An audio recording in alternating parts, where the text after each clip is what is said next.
we should probably leave Independence and move on to Horseshoe Bay because we have a double feature. Double feature.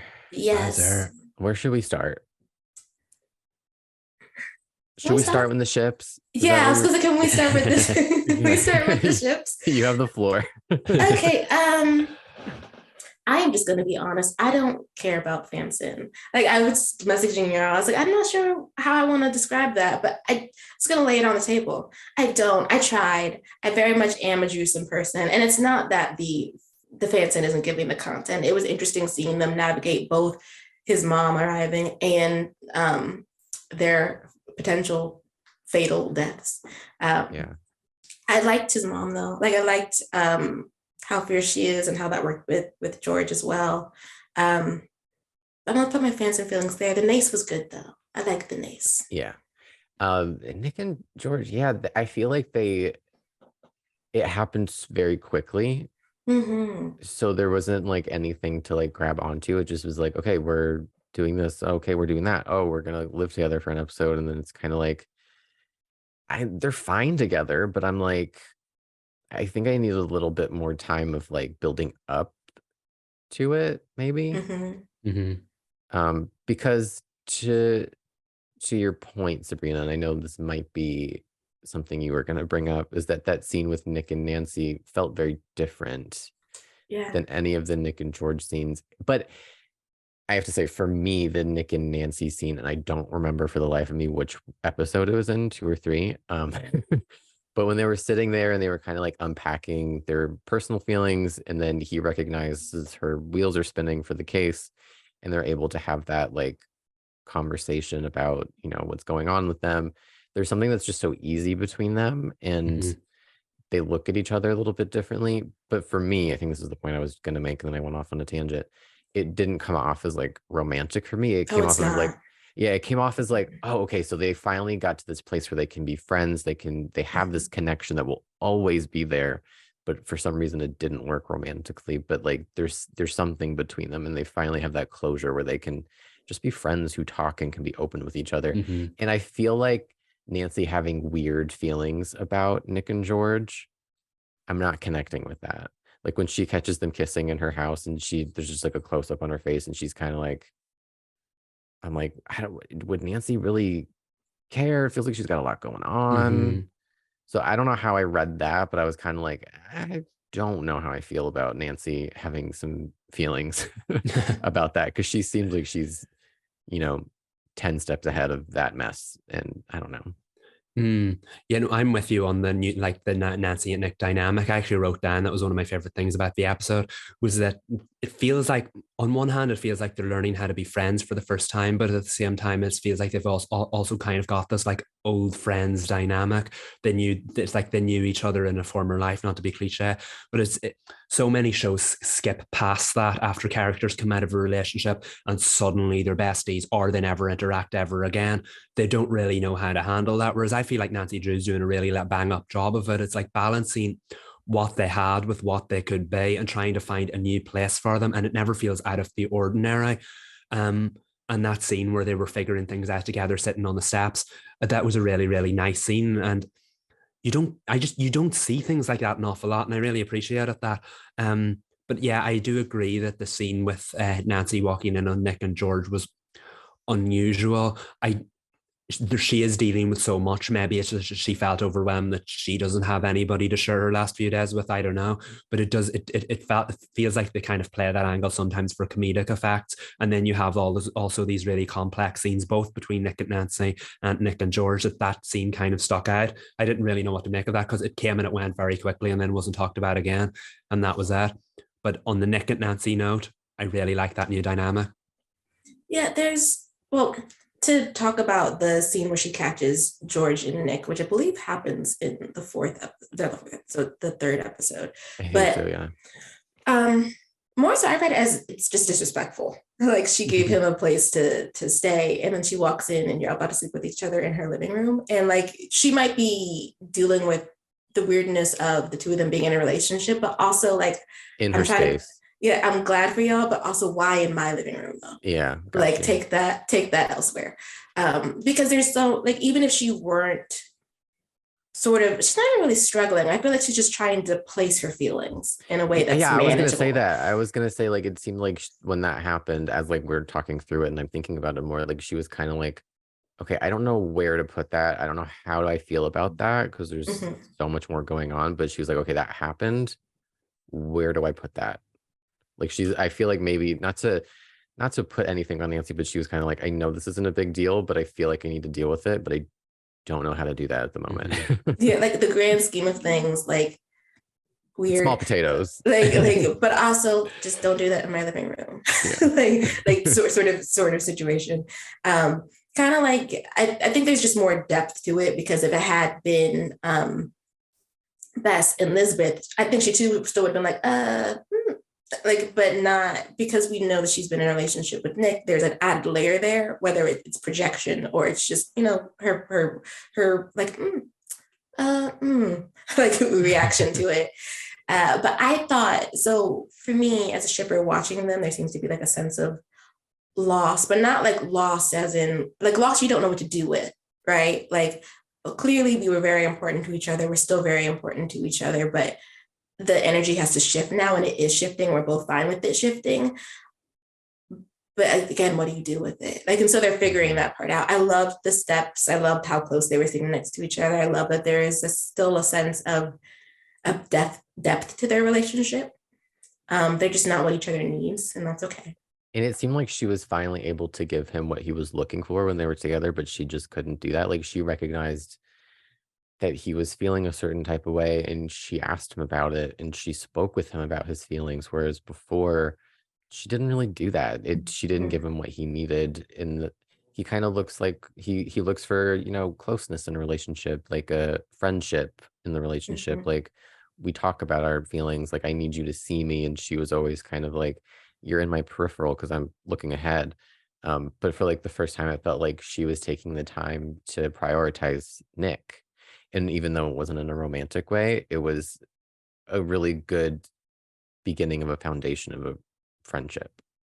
Sure. It's that. Instead of giving her his heart, it's more like them holding hands, but in like a supportive way. I mean, I like it. I'm always gonna be a Jushin person, but I like how they've established the new dynamic for their relationship, which kind of still feels like the old one, just with the dial turned down a little bit. Like it's just soft. They're very soft for one another in a way that doesn't have to be romantic anymore, and that's fine.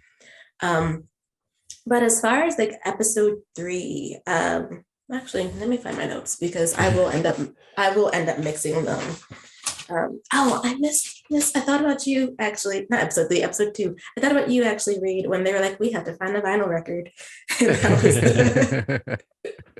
And that was like the whole thing. I have to say this, I miss Lucy though. Like I miss her, like being her weird little I look at the ring self and being a part of the ride. I mean, I know she's been left back in season 1, and I did have a little note about her in episode 4, not episode 3, that gets a lot of closure. But I've been missing her on our travels through everything. I think I appreciated episode 3 more than episode 2. I feel like episode 2 is a bridge to where we needed to go. But I did like Mrs. Nickerson. I like that we have a meet the mom moment. Yeah, I loved her. That was something that Nick really needed, I think. I think something we as viewers needed. I wasn't expecting it to happen that soon in a season. But it definitely worked. It was and I love how the adults in the show, I know the main cast, they're adults, but they're not the young adults, like the parents. Whenever someone brings up Supernatural, they're always like, yeah, I'm on board. Why do you trying to explain it to me? I'm always expecting them to be like, what? But she was like, yeah, I travel with crystals and stuff in my purse. What do you guys need help with? She's like, I travel with my Bible and my prayer shawl and my oils, my anointing oils. And I was like, yes, ma'am. Like, she was like, hush. It is. It's like they've all stopped asking questions. Like Nancy will show up outside Ryan's office and be like, need your help with the ritual? And he'd be like, yeah, sure, whatever. Like nobody asks questions anymore. And I know he was in the heart of it, but like Carson as well, he doesn't really fully understand it. And yet he's fully on board every time they need him. I love the stuff with Carson in these Me two too. episodes, specifically that when Nancy's like bites the bullet and she's like, "Ugh, why is my dad the one buying these flowers?" So she has a sit down with him and he's like, "How are you?" And she's like, "Why have you been sending flowers to these graves for 6 years or however many years?" And he's like, "Oh, okay, well, we're doing that."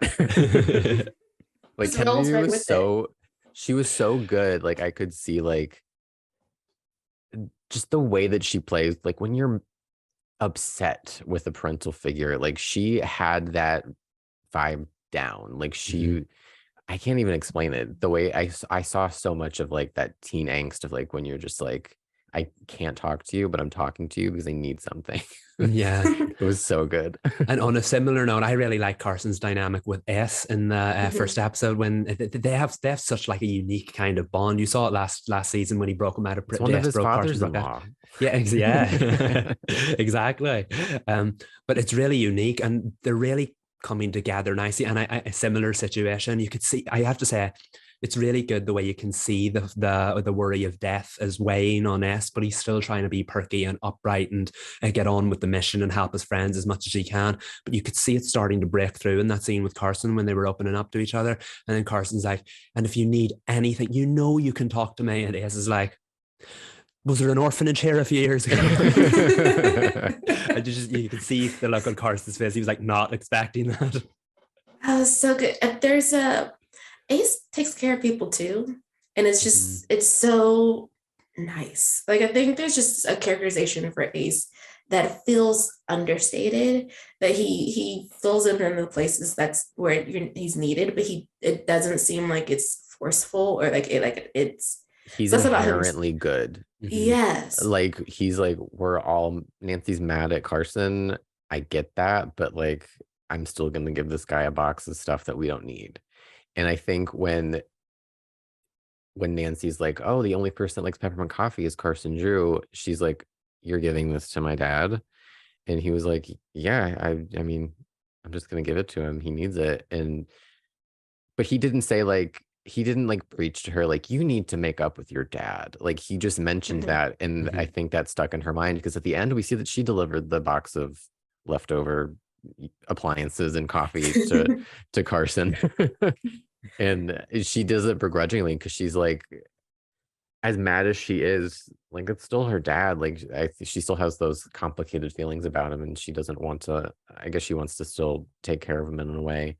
But I think Ace is good for her because like he's not like pushing her like explicitly, but like having that in presence in her life. She's like, "Oh, well, yeah, I guess I should help my dad a little bit. Like, what's the problem with giving him some peppermint coffee?" She was, and he made Carson sound just like the saddest little thing with the one sentence. He's like, "I saw him struggling with a futon frame." Of course, it had to be a futon frame. Yeah. And Nancy's face just like, "Oh, really?" But also, I like that in their scenes, he asked for Carson's perspective. Like he understands where Nancy is coming from, but he also personally needs to understand why Carson didn't say anything. Yeah. And I thought that was a really nice moment because Ace does seem to be a person who needs to understand why something is happening. He's going to let you do what you do, but he wants to know, like, where are you coming from this? Why did this happen? And so yeah, he'll see the gray area. Enjoyed it. Or other people will see the black and white. He'll be like, "I'm on your side, but like I can see both sides." And there are some people that are really toxic about that. Like there's always that friend that's like, "Well, they're kind of not wrong." And it's like, that's not what I need from you in this moment. But Ace isn't toxic about seeing the gray areas. He's just like, "Yeah, of course I support you, but I also see this, and that's neither good or bad. I just see it. It's there." And I think that's a really good friend to have in your corner. I love Ace. That's true. Do I say that enough on this podcast? I love that one sweater he had. His fashion in season 2, like, okay, Ace. He had a sweater that was like striped, and I was like, I need to buy that sweater. Icon. Yes. But before we like move to more Aglaeca stuff though. The Nick situation with the bruise, and it was played as a joke that I think his name's Mac. Mac is attacking him because Mac's best friend was Black and his name was Buddy. I was like, I don't like the storyline. I don't like the story part. But I did enjoy that it was a way to bring his mother into the fold, and for George to like stand her ground as the person in his life, and to be like, look, I'm vicious, I'm terrible, I'm foul mouthed, like, but like life wasn't kind to me, and therefore I am not kind. You need me as the person to be on Nick's team. And that's true, because Nick is so like, Ace is inherently good, and so is Nick. Like Nick wants to be there for people, and feels a real purpose of dealing with these ghost issues in Horseshoe Bay, which is why I also like that he told his mama no, which was really hard for him, but he did. And even though he's like injured and he's bruised and he could possibly die, he has to make things right. As if not him carrying guilt over making his mom cry in a trial in which he was being accused of something he did not do. He was in self-defense. I was like, she doesn't hold that against you, but he holds it against himself. Yeah. So he has to stand on his own 2 feet. And when he prayed over her, when she for her travels, I was like, not him praying over his mom. Yes. He's such a big softie, and like, I know I said it before, but he's just like the dad of the group. And but he's still like, as much as he's always like puts aside his feelings for him, like, we need to take care of Nick too. We need to make sure we're there for him too. And they did, and they saved his life against Mac. Even though he's so gracious, because he was like, Mac, I hope you didn't die alone. I was like, Mac can't tell a difference between 2 Black people. I don't care if Mac died or not. I love these 2 episodes for like the big character moments that we got. The Aglaeca, she's stressing me out. I don't know what to think about her yet. I'm stressed, I think, is my only thought about her. Yeah. Well, she's vengeful because they stole her fortune, and she wasn't the bride of the captain. And I was like, that's fine, but I don't see, like, what is your toll? It seems like her toll is that someone has to die. That must have been like the thing about it is, but I was like, Aglaeca, but why you're punishing people for what was done to you? Yeah, I'm like, confused. Get a hobby, girl. I don't know. Like, like, I don't know. It was quite cool that we watched those 2 together, because it did seem like kind of like a mini arc on its own, because there you have the first episode of the they have their countdown. Yeah, exactly. You found it all out, and you could see the looming presence. Like the first one opened with her watching Nancy from the graveyard, and then the second one closed with that like awkward shot of it just like looking at the screen as it cut out. Terrifying. Hated it. She is that overarching presence, but between those 2 sightings, if you will, we got the reveal that they have so many days to live. It feels like we're heading towards a moment, and I do wonder that if the first season had not been cut short, would this have been what the final few episodes looked like, or would they have had the Lucy storyline play a bit more in? Because it definitely does feel like a departure, but at the same time, it's very much still connected to what went down in season 1, and you don't see a lot of season 2s or follow-up seasons start like that.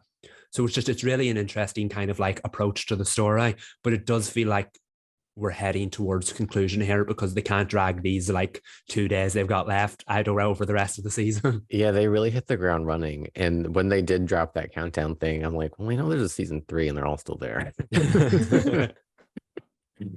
But no, I see your point though, Michael, because the ending scene for episode 3, where, well, I guess it's not technically the ending scene. In any case, clear to the end when we decide to lay Lucy to rest. That was beautiful. And it was nice seeing Nancy doing that with her 2 fathers, and seeing the tree that had Lucy's initials in it. And finally, like, she gets to like have peace, which she didn't have. And it was sad actually hearing Nancy talk about why she's not even doing it in the graveyard, because they vandalize the grave every year.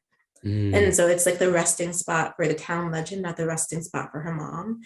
So it was just lovely that they gave her own space that will be undisturbed by anyone who, didn't actually love her.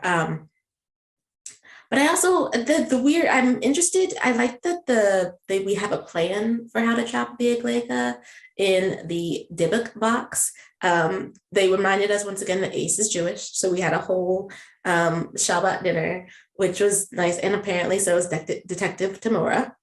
Who we're finally bringing him up. He yes. is my enemy. I can't stand him. Just so everyone knows where I stand with him, I have beef. So does Nancy, well, and the whole Drew crew, because her face when he just took the file, she was just wide-eyed, open mouth, just like, did he just call me waitstaff for the closet? Technically it's true, but like, it's still not okay. Necessary. Come on, guy. Like Ace tried to put him on the spot though, because he was like, how about you do the mozzie? Oh yeah. And then he came through. But my goodness, Ace in that scene, the overacting, you find a human bone at the claw. He's like, dial it back a little bit. Yes. Icon. And then his dad sticking up for him though. He's like, well, you have to come back with a warrant. Like you don't just get to search the house. And then his dad like, I know you're in trouble. What can I do? And he's just like, fix it. I was like, I love your relationship. It's so nice. And Ace is always talking about how they argue when his mom isn't there. I was like, but you guys are so sweet though. That's it. Yeah. It feels like there's so many layers to that relationship because it's, from what we heard about it, it's kind of an awkward relationship. And yet they're absolutely incredible every time they're on screen together. I hope we see more of that going on because I think that is one of my favorite like bonds on the show. Mm-hmm. If I were in Horseshoe Bay, I'd be like, Miss Aglaeca, have you met Detective Tamura? It's like, he could pay your toll. Before we wrap it though, the one thing I really liked about Nancy is that all the elements from previous storylines come together. So like with the ghosts, they were all season 1 ghosts and they actually had a purpose for them. For the 1975 Aglaeca murders. And then with the Hannah Gruen, who runs the Historical Society, they explain the burns. Like now we know who she is. We let AJ walk up, I guess it's because they knew he was going to die anyway. Because I was like, she's like, you're not this person, you're a good person. I was like, he knocked her out, put her in a car and threw gasoline on it, and it was gonna light up match. Nancy, we're past, you're not a good person. Like but yeah, it's a good first 3 episodes of a season. It's really setting up what we're going to be doing for at least the next 2, maybe 4 and 5. I feel like we have to wrap up the Aglaeca storyline soon. At least this first part of it. Yeah, first half. Because we have 18 episodes again, right? Yeah, I feel like we're not going to be done with Aglaeca, but they always find the little exit the exit door that's just too brief, and then I don't know. I don't think I think she's gonna be here the whole season. That's my prediction. Okay. Some way, somehow. She bothers me. Yeah, like get a job, Aglaeca. Yeah, do that. Okay, last Nancy thoughts, or are we all good? I think that's it for me. Yeah, I love season 2. I said before, it's interesting the way it carries on from season 1, but I'm really liking the new tone, the new vibe, the continuation of the old stories. It's going to be interesting to see where it goes. I'm not going to make any predictions because the show keeps subverting every expectation I have. So I can't wait to see where it goes next.